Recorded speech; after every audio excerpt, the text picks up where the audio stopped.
आज सही नहीं है, महलू मठाई तो दही नहीं है।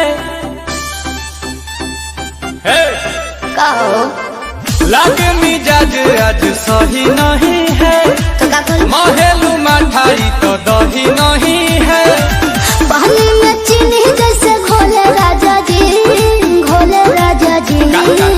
पानी में चीनी जैसे घोले राजा जी, घोले राजा जी। कमरिया गोले गोले, कमरिया गोले गोले, कमरिया गोले गोले गोले गोले डोले राजा जी। कमरिया गोले गोले गोले गोले डोले राजा जी। कमरिया गोले गोले गोले गोले डोले रानी जी। कमरिया गोले गोले गोले गोले डोले रानी जी।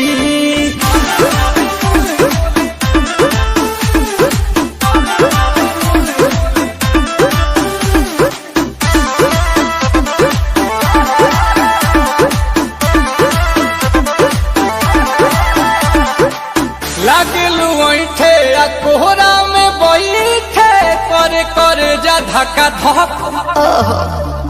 कहेलू झूठे की जाला ना उठे, होखेला हमारा तो शक। हटना सुनो ना ये जी सैया, दवा हमरे जी सैया। फटाफट ला दो जाके ओ मेरे ले जी सैया। बातें तू मीठी मीठी बोले राजा जी, बोले राजा जी। बातें तू मीठी मीठी बोले राजा जी, बोले राजा जी। कमरिया गोले गोले, कमरिया गोले गोले, कमरिया गोले गोले गोले गोले डोले राजा जी। कमरिया गोले गोले गोले गोले डोले राजा जी। कमरिया गोले गोले गोले गोले डोले रानी जी। कमरिया गोले गोले गोले गोले डोले रानी जी।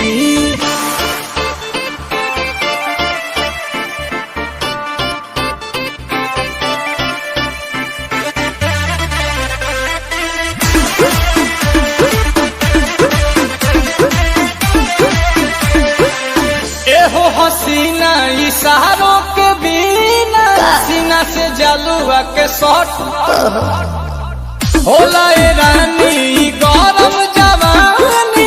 पानी पिए लुगाटा कट।